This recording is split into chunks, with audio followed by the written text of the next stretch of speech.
When I got to Atlanta, it was a completely new city. I don't know the city. The first thing I did was, go to an art store, and I found this huge, beautiful roll of watercolor paper, and it was 3.5 feet wide and 20 feet long. So then I'm just gonna start a big scroll, of a drawing that I could work, and that's basically what I started doing. I would just cut a big piece of it and tape it to the wall, and just start drawing from it.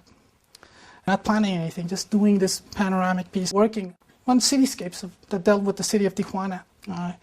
Do the windows and the doors, and just added little graffiti and lettering that I would see from Tijuana, or at least that I would make up, trying to recreate what I would remember. I was probably just homesick. But also I would go to Atlanta and just look at the city there to find little details that would inspire me, and I could go back to my studio and recreate them. Time progressed, and I was doing these windows and doors, and at some point, the figure started screaming at me.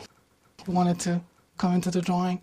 I started with a face, and then once I did the face, my imagination started going wild and started adding parts to it. A hand here and a torso there, and things that I would find in newspaper and glamour magazines. This huge geometric pattern enclosing these figures being trapped by this claustrophobic geometric cityscape. The cityscape that I was developing was determining where the figures were going to be. And out of that, a narrative started coming in. These are the people that are living, in this city, be it Tijuana, or be it Atlanta, or be it any city. Once I finished, that section, I had something determined. I had this big city part on top, and I knew from then on the drawing's going to go down with the same pattern of working, developing the geometric pattern first, and then continuing with the figures being trapped in it. I was taking ideas from urban landscape, huge billboards, and there are all these rectangles and squares, and there's huge faces and figures and bodies. These figures can be advertising for this urban landscape that I'm inventing. At this point, there was the news story about after the bombings in England, the police shot a Brazilian person who panicked and ran, and they shot him down thinking that he was a terrorist. You hear all those things, and you hear about the war in Iraq and the deaths. Those thoughts and those news all start affecting you at some point. So then I began stepping away from the idea that these figures are just advertising in this cityscape, and that these are the actual citizens of this urban landscape, and that they're menaced. People who live in a city face different dangers, being harassed, being pushed, being tortured by some authority. An undetermined authority in this claustrophobic environment. Here you find this person has a gun to his head, and this figure is pressing into this other figure, and the feet had started pressing and stepping on somebody. Those details keep developing into something else, and this narrative starts evolving.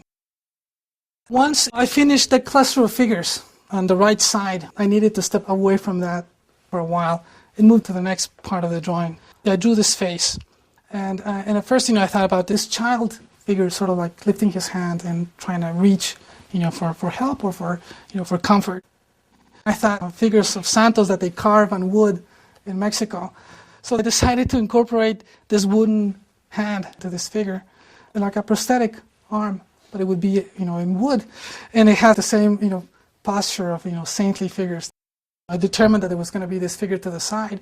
Then I decided to push this figure, behind this hand that was caressing this head, proving of what this figure is doing. It's just ideas that keep, evolving, letting myself be influenced by the drawing itself. That's what happens with figurative work. You draw one figure on a sheet of paper, and by itself, it can be a portrait or just a figure in an existential void. But the moment you add another figure to it, then there's an interaction, there's a conversation. And that's the way usually I work. I was continuing the same grid and just continued the lines down.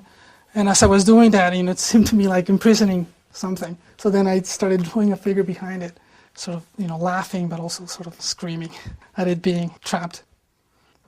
Atlanta is very industrial, so it has a lot of these huge brick buildings, industry. And it has huge, signage. Coca-Cola has its center there. So it has this beautiful grid that sustains this all the curved letters of Coca-Cola.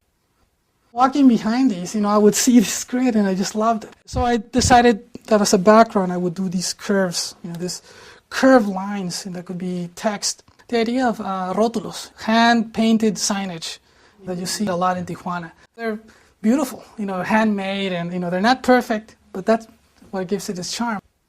This piece doesn't have many entries to it where you can, look into a landscape, but it does have little vignettes. It has little sections where you can actually see into it, and you can see a little street that goes down there, and you can see little buildings in the background with little details that you could only see unless you get really close to the drawing. I just started adding more faces that would be trapped with the signage.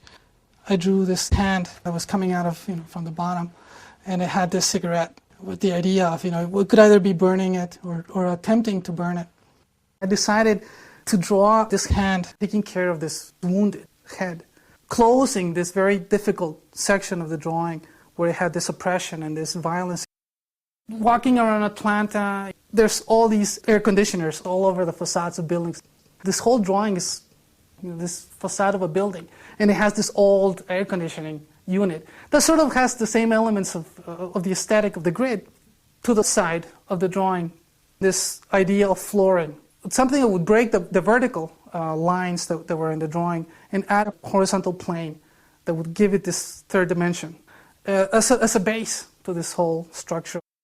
The figure that I did to the left was this girl sitting.